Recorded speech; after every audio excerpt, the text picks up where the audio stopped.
Hello everyone, welcome है आपका grow your skill channel पे। ये PHP की 14th वीडियो है। इस वीडियो में हम देखेंगे कि PHP लॉजिकल ऑपरेटर क्यों बनाए जाते हैं और इसके पीछे क्या लॉजिक्स होती हैं। तो लेट्स स्टार्ट। तो PHP logical operator the PHP logical operator are used to combine conditional statement. PHP logical operator इसलिए यूज़ किए जाते हैं कि किसी भी दो या दो से ज़्यादा कंडीशन को कंबाइन करने के लिए इसका यूज़ किया जाता है। पिछली वीडियोस में जो हमने देखा था कि इफ़ एल्स कंडीशन, उसमें हम सिर्फ सिंगल कंडीशन तक महदूद थे, बट इससे आगे हमें मल्टीपल कंडीशन का यूज़ होगा, तो उसके लिए हमें डिफरेंट तरह के लॉजिकल ऑपरेटर यूज़ करने पड़ेंगे। आगे मैं आपको डिटेल से समझाता हूँ कि लॉजिकल ऑपरेटर क्या होते हैं। पहले हम देख लेते हैं कि लॉजिकल ऑपरेटर की लिस्ट कैसी होती है। तो पहले जिसमें लॉजिकल ऑपरेटर में आता है वो होता है एंड। इसको हम लिखते हैं AND। ये तभी ये ट्रू होगी कंडीशन जब दोनों A और B के, मतलब कि एक हमने कंडीशन बनाई है, उसमें दो वेरिएबल दिए हैं और उसको हमने कंडीशन बता दी एंड।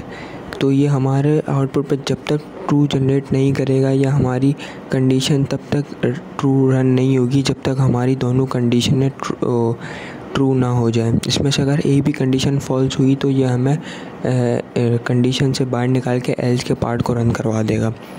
इसमें जो दूसरा ऑपरेटर आता है वो होता है और।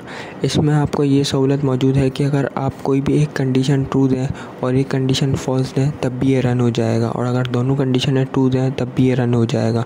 बस एक केस में ये रन नहीं होगा, मतलब कि एल्स का पार्ट रन हो जाएगा। इसमें वो है फॉल्स वाले केस में, जब तक दोनों फॉल्स होंगे ये ट्रू जनरेट नहीं करेगा। इसके बाद आता है थर्ड ज़ोर, और इसको हम ज़ोर लिखते हैं। इसमें ये होता है कि ये थोड़ा अलग केस है। इसमें हम इसको ऐसे लिखते हैं कि अगर हमारी कंडीशन में एक कंडीशन ट्रू है और दूसरी फॉल्स है तो इसका आउटपुट हमें ट्रू जनरेट होगा, और अगर हमने दोनों कंडीशनें ट्रू दी है तो ये हमें आउटपुट में फॉल्स देगा, या हमने अगर दोनों कंडीशनें फॉल्स दी है तब भी ये हमें फॉल्स देगा। बस ये एक ही केस में हमें ट्रू जनरेट करेगा, वो TF वाले केस में। अगर एक कंडीशन ट्रू होगी या एक फॉल्स होगी तब ये हमें ट्रू जनरेट करेगा। इसके बाद आता है फोर्थ, वो होता है नॉट। एक्सक्लेमेशन मार्क के साथ आएगा, वो होता है नॉट। इसमें ये होता है कि अगर आपकी कंडीशन ट्रू है तो ये आउटपुट में फॉल्स जनरेट करेगा, और अगर फॉल्स है आपकी कंडीशन तो ये आउटपुट में ट्रू जनरेट करेगा। और ये सेकंड लास्ट है, ये बिल्कुल एंड है। इसका दूसरा तरीका है ऐसे लिखने का, दो दफ़ा एंड के साइन लगा के। और जो लास्ट है बट नॉट द लीस्ट, ये भी और है जैसे हमने पहले ऊपर देखा, बस इसमें दो स्लैश आ जाते हैं। ये इसकी साइन बैक स्पेस के नीचे होती है, इसका बटन होता है उसमें ये साइन मौजूद है। और ये भी और का बिल्कुल दूसरा पार्ट है, मतलब कि दूसरी तरह लिखने का तरीका है और को। अब हम थोड़ी सी इसके देख लेते हैं एग्जांपल से कि कैसे ऑपरेटर यूज़ किया जाता है। तो जो लॉजिकल ऑपरेटर होता है वो बेसिकली इसमें दो कंडीशनें आती है। तो इसमें मैंने आपको जैसे पहले बताया कि दोनों कंडीशनों का ट्रू होना ज़रूरी है। अगर कंडीशन ट्रू हो जाएगी तो हमारी जो ये स्टेटमेंट है रन हो जाएगी। अगर कोई एक कंडीशन भी फॉल्स हुई तो हमें एल्स के पार्ट में ले जाके ये हमारी कंडीशन को फॉल्स करवा देगा। दूसरा जो ऑपरेटर आता है वो होता है और का। उसमें ये होता है कि कोई भी एक कंडीशन ट्रू होना ज़रूरी है, तब जाके हमारी कंडीशन ट्रू होगी, अदरवाइज़ ये हमें एल्स के पार्ट में ले जाके फॉल्स करवा देगा। तो थर्ड ऑपरेटर हमने देखा नॉट का ऑपरेटर। इसका लिखने का तरीका ये है कि पहले आप इफ़ लिखेंगे, फिर एक्सक्लेमेशन मार्क लिखेंगे और अपनी कंडीशन लिखेंगे। अगर आपकी कंडीशन ट्रू है तो ये आपको आउटपुट में फॉल्स शो करवाएगा, और अगर आपकी कंडीशन फॉल्स है तो ये आउटपुट में ट्रू जनरेट करवाएगा। इसके बाद जो ज़ोर ऑपरेटर होता है उसको लिखने का थोड़ा अलग तरीका होता है। पहले हम इफ़ लिखेंगे, फिर कंडीशन 1 और ज़ोर कंडीशन 2। तो जैसे कि मैंने आपको बताया ये थोड़ा सा अलग टाइप का ऑपरेटर है। इसमें अगर आपकी दोनों कंडीशनें ट्रू होगी तो ये आउटपुट में फॉल्स जनरेट करवाएगा, बट एक ही केस है जिसमें ये आपको ट्रू जनरेट करवाएगा। वो ये है कि आपकी अगर कोई भी एक कंडीशन ट्रू हो और दूसरी वाली फॉल्स होना ज़रूरी है तभी ये ट्रू जनरेट करवाएगा। तो हमने इसकी एग्जांपल देखी, हम अपने इसके छोटे से प्रैक्टिकल की तरफ आते हैं और इसको और क्लियर कर लेते हैं। तो मैं अपने सेम की तरफ आता हूँ और इसको स्टार्ट करवा देता हूँ। देन विजुअल स्टूडियो कोड की तरफ आके इसमें एक फ़ाइल बना रखी है जिसका नाम है लॉजिकल ऑपरेटर डॉट PHP। ये वही फोल्डर है के अंदर फ़ाइल है जो हम स्टार्टिंग से वर्क कर रहे हैं। तो लेट्स स्टार्ट द वर्क।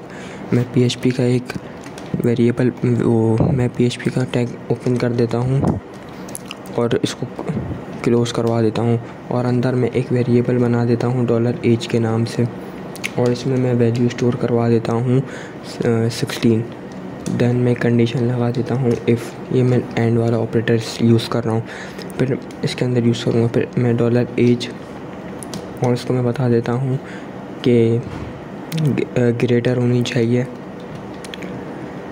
18 के, और ये दो दफ़ा एंड का साइन लगेगा, इसका मतलब है एंड की कंडीशन है ये। और इसके बाद $age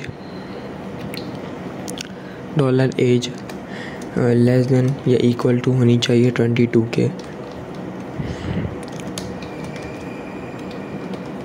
तो यह मेरे को मैं करा दे यू आर एलिजिबल। अगर ये कंडीशन फॉल्स हो जाए तो एल्स में हमें करवा दे यू आर नॉट।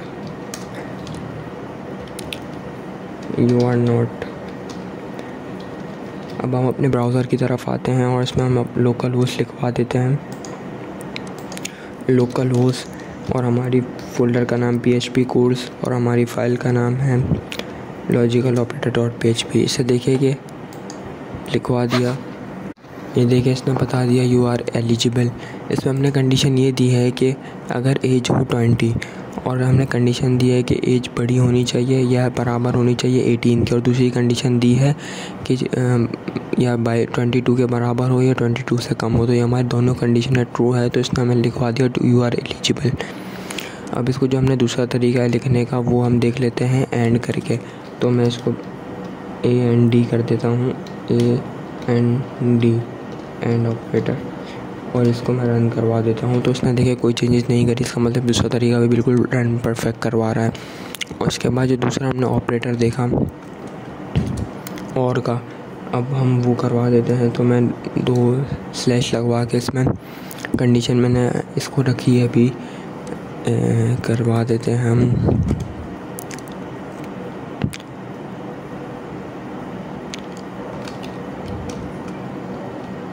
22।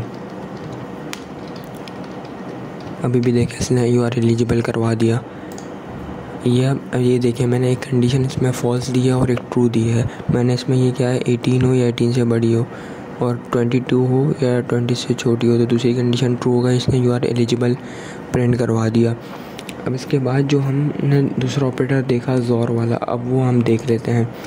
तो मैं यहाँ आके सिंपल सॉल्व लिखूँगा। ज़ोर लिखने के बाद मैं ये कंडीशन को एज इट इज़ रहने दूँगा और यहाँ पे मैं करवा देता हूँ 16। मैंने इसमें किया है एज 16 दी, और मैंने यहाँ पे कंडीशन दी है कि इफ़ एज होनी चाहिए 18 के बराबर या 18 से बड़ी, और दूसरी कंडीशन दी है कि अगर एज छोटी हो या बराबर हो 22 से तो ये कंडीशन रन हो जाए। अभी हमारी कंडीशन है रॉन्ग, तो ये देखिएगा हमें यू आर नॉट शो करवाएगा। ये देखिए हमारी कंडीशन यहाँ हो गई थी दोनों ट्रू, तो इसने हमें जनरेट करवा दिया यू आर, क्योंकि हमने जैसे देखा था कि अगर दोनों कंडीशन ट्रू होगी या दोनों कंडीशनें फॉल्स होगी तो यह हमें फॉल्स ही जनरेट करवाएगा। तो इसने यू आर नॉट एलिजिबल करवा दिया। अब हम इसको देखते हैं एक कंडीशन को टी करके एक कंडीशन को फॉल्स करके। तो मैं यहाँ पे 18 लिख दिया है मैंने इसको, और यहाँ पे करवा देता हूँ 20। अब अपने ब्राउज़र की तरफ आते हैं। देखिए इसने यू आर एलिजिबल करवा दिया क्योंकि मैंने एक कंडीशन टी दी और एक कंडीशन एफ़ दी, तो इसने हमें ट्रू जनरेट करके दे दिया। अब हम जो लास्ट अपना ऑपरेटर है नॉट वाला वो हम रन करके देख लेते हैं। तो मैं इसको सिंपल सी यहाँ पे आके मैं इसको फर्स्ट मैं ब्रैकेट ओपन करूँगा और इसमें एक्सक्लेमेशन की साइन लगा के इसमें मैं लिखवा दूँगा dollar if age is greater than 18।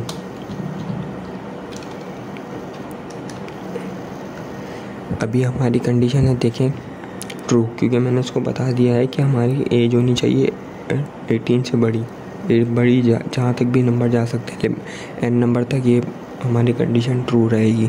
But ये हमें आउटपुट में हमें ये फॉल्स जनरेट करवाएगा। ये देखिए इसने हमें यू आर नॉट एलिजिबल, इसका मतलब ये ऑपरेटर पे बिल्कुल सही वर्क कर रहा है। तो इस वीडियो में हमने देखा कि कैसे लॉजिकल ऑपरेटर वर्क करते हैं और उसका क्यों यूज़ किया जाता है। तो मिलते हैं नई वीडियो में नए टॉपिक के साथ। Thank you.